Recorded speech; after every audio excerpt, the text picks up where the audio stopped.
Assalamualaikum warahmatullahi wabarakatuh. Ketemu lagi dengan Bu Ayu dari mata pelajaran IPS.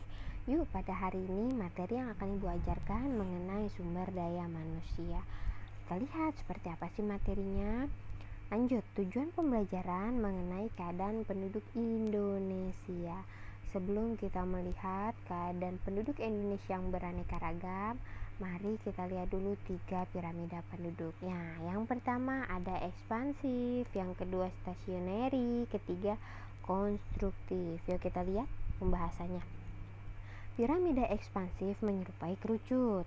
Nah, penduduk berusia muda yang maksudnya adalah lebih banyak angka kelahiran daripada angka kematian. Ini penduduk usia muda dan terjadi pada negara-negara berkembang, contohnya Indonesia.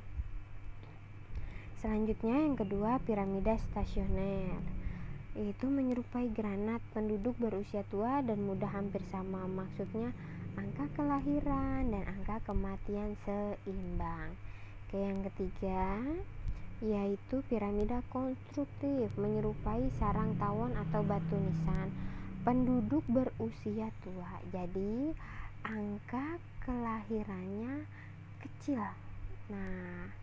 Angka kelahirannya kecil, jadi lebih banyak pada usia tua. Kalau usia tua ini contohnya ada yaitu negara Jepang.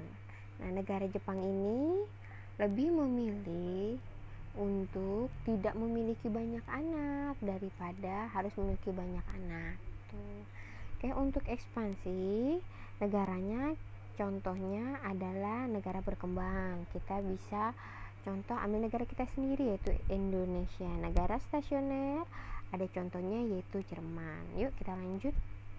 Faktor-faktor yang mempengaruhi pertumbuhan penduduk. Yang pertama dinamika penduduk seperti tingkat kelahiran, angka kematian, dan migrasi internal dan internasional. Maksudnya tingkat kelahiran. Pada saat pandemi kemarin, ada salah satu berita yang mengatakan bahwa di wilayah Jawa Barat yaitu angka kehamilan tinggi, berarti menciptakan angka kelahiran tinggi. Pada saat pandemi seperti ini, ketika angka kelahiran tinggi, berarti pemerintah maupun personal orangnya harus mempersiapkan juga dalam menjaga keselamatan sang anak dan si ibu. Angka kematian itu akan mempengaruhi, misalnya angka kematian pada usia tua meningkat, jadi lebih banyak usia muda. Akan banyak calon-calon penerus bangsa di usianya muda. Ketika angka kematian pada usia tuanya itu sedikit, sedangkan angka kelahiran sedikit, berarti kan lebih banyak yang usia tua pada saat itu, mengakibatkan tonggak. Tonggak untuk penerusnya banyaknya usia-usia tua karena usia mudanya tidak terlalu banyak. Selanjutnya migrasi internal maupun internasional. Boleh jelasin dulu ya. Migrasi itu perpindahan penduduk dari suatu wilayah atau dari suatu tempat ke tempat yang lain. Kalau internal berarti di dalam suatu wilayah, masih dalam satu negara. Contohnya antar kabupaten kah, antar pulau kah, dan sebagainya. Kalau internasional perpindahannya sudah beda negara. Lanjut, laju pertumbuhan penduduk. Laju pertumbuhan penduduk ini mempengaruhi. Kenapa? Ketika penduduk itu semakin banyak, terus semakin banyak tanpa adanya skema yang tepat, mengakibatkan lonjakan penduduk yang berakibat sulitnya mencari lapangan pekerjaan, sulitnya mencari tempat tinggal, sulitnya untuk memenuhi kegiatan ekonomi. Seperti itu. Jadi makanya harus di-manage untuk laju pertumbuhan penduduknya. Lanjut. Kualitas penduduk, tingkat pendidikan yang pertama. Tingkat pendidikan ada SMP, ada SD, ada SMA, ada S1, S2, dan 3. Tingkat pendidikan ini akan mempengaruhi pola pikir seseorang ataupun akan mempengaruhi cara mereka mendidik keluarganya atau berkomunikasi dengan keluarganya. Oke, tingkat kesehatan. Tingkat kesehatan maksudnya apa? Oke, kualitas penduduk yang baik sekarang seperti Indonesia sedang di cover yang namanya BPJS dengan sistem kerjasama dan kegotong royongan. Jadi yang mampu membayarkan yang tidak mampu, atau kita yang sedang tidak sakit sudah membayarkan iurannya terus menerus untuk membantu mereka yang sedang sakit. Oke, lanjut tingkat kesejahteraan.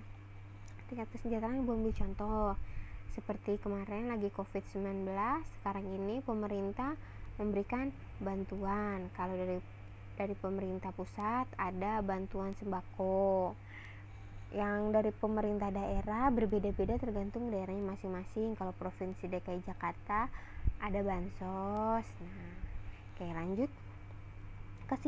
Kesimpulannya adalah bahwa penduduk Indonesia ini beraneka ragam etnis, suku, dan budaya.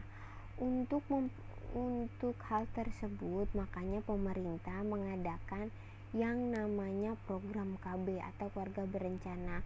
Gunanya apa? Untuk memudahkan untuk memanage penduduk Indonesia ke depannya lebih baik dalam bidang sandang pangan dan papan maupun memperoleh mata pencaharian dan pendidikan. Untuk soal kali ini yaitu silakan cari informasi mengenai lagu daerah. Untuk laki-laki Pulau Sumatera bebas, untuk perempuan pulaunya Kalimantan, provinsinya bebas. Nah, seperti contoh di atas. Nah, dibuat yaitu berapa masing-masing? Satu orang cukup membuat 3. Oke, 3. Nah, contohnya kayak Ayu tarian Zapin Tebung menceritakan. Kalian harus menceritakan. Jadi perempuan itu membuat 3 cerita yang dari tarian tersebut. Kalau laki-laki menceritakan mengenai lagunya, ada 3 ceritanya tentang apa. Oke, sekian materi dari Bu Ayu. Bu Ayu mengucapkan terima kasih sudah mendengarkan channel YouTube Bu Ayu. Assalamualaikum warahmatullahi wabarakatuh.